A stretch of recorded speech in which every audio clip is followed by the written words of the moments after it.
Well, hello, it's Dexter and me, back on your screens again from, well, lockdown in South Wales. And when you know it, it's absolutely tipping it down with rain. Just as, would you believe, the Welsh government here has started to ease some of its lockdown measures. So from Monday, we're able to travel more than 5 miles from our homes, get out and about and do a few things.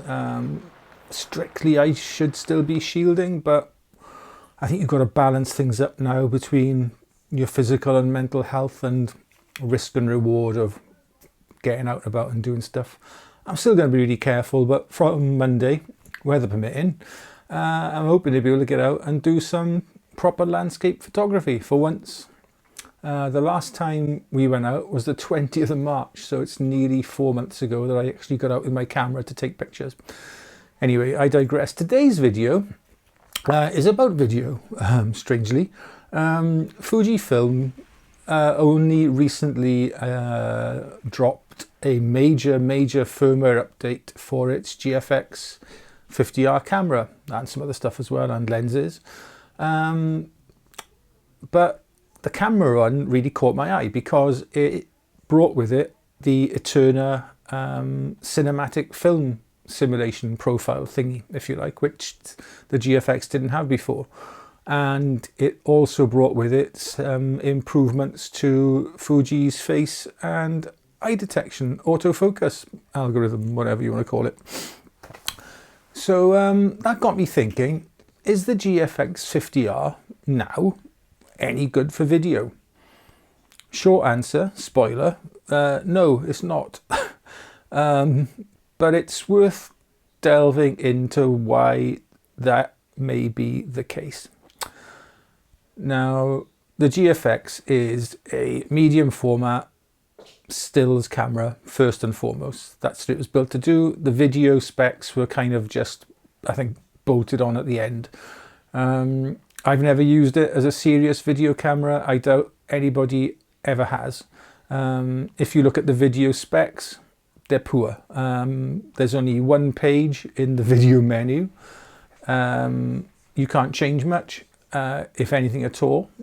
And it only has, I think, 6 or 8 frame rates, the highest of which is 29.97 frames per second. So there's no filming slow motion with this video camera.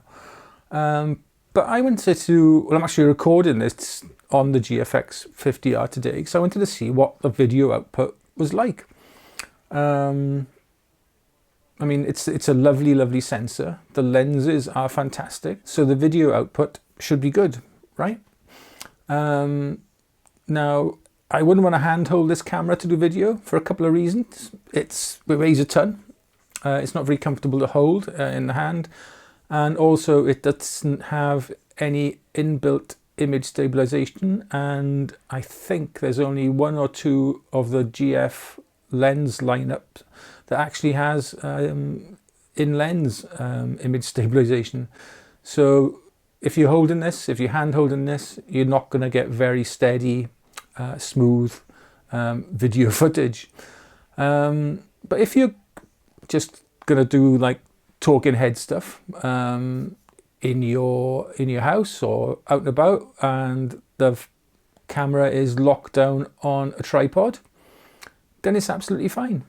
Well, I'm hoping it is because I haven't seen the video output yet, but I'm hoping it's absolutely fine and that you can get away with this sort of video work on this camera.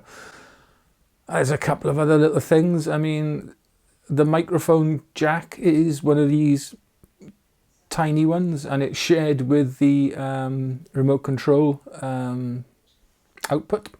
So you have to go into the video menu and select whether you want the microphone or the remote control. And you also have to use it then with an adapter, which isn't ideal because it's another interface to degrade the sound quality, and it's also something that you're either going to forget or you're going to lose sometime along the way. One other thing I've noticed when recording these talking heads type videos is there's no tally light on the front of the camera, so you could be talking away for ages and not realizing the camera's not recording. The lack of 4K, it doesn't really bother me. I film most of my stuff in 1080p anyway, so not having 4K isn't a massive thing for me. I don't tend to like crop in my video images and whatnot. They're pretty much sort of framed as shot, so I don't worry about the lack of 4K. To be honest, with the X-T3, you are really spoilt, and I would imagine the X-T4 is an even better video camera, but you're really spoilt with this. I mean, you've got, if I delve into the video menu page here, you've got 4 or 5 pages of things that you can swap around and change with your in your videos. Stuff that you don't have on the GFX. Another bugbear with the GFX is that I like to shoot everything at 24 frames per second, and therefore if you correctly use the reciprocal frame rate, 1/48th of a second, to get sort of natural motion, that's great. You can dial that in on the X-T3 using the front or rear command dial. On the GFX, yes, you can fine-tune the shutter, but it doesn't have a setting for 1/48th of a second. It only has 1/80th, 1/60th and 1/50th, I think, around about there. So there is no 1/48th. So I've shot this at 25 frames per second, which I am assured is the UK's broadcast standard. So I have shot everything at 24 in the past. I do not know. Perhaps I'll start shooting at 25 frames per second, and will anybody notice the difference? I doubt that very much. Anyway, I'll pop up some outdoor footage shot with the GFX50R now on this gloriously rainy day. So you can see what that footage looks like. And I'll put up some footage I've shot of my lovely boy Dexter as well, so you can see what the video output looks like filming indoors with a moving subject. If he's minded to move, that is. He may not be. Yeah, so that's just about it.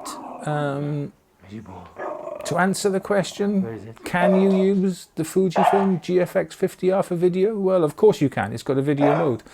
Should you use it? Only at a pinch. And only really when the camera's locked down on a tripod and you're in like a nice controlled environment and things aren't moving around too much. Otherwise, the camera is going to struggle. And you can't blame the camera for that.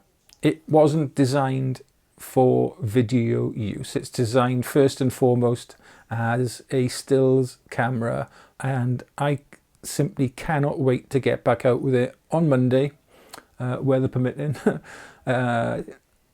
to get back to my favourite pastime of landscape photography. And anyway, thanks very much for watching, as usual. I hope you found this in some way useful, although probably not.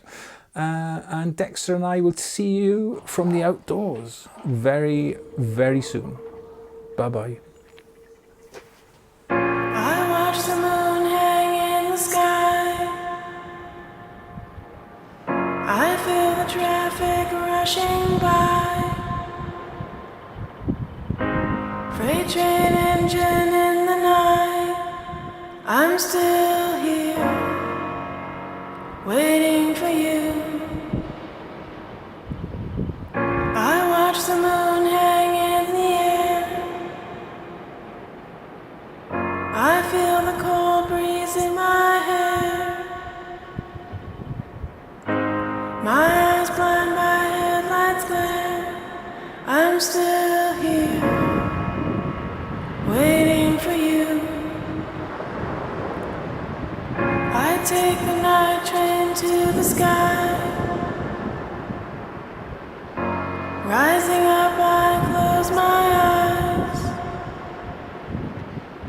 The ground beneath me dead and dry. I'm still here, waiting.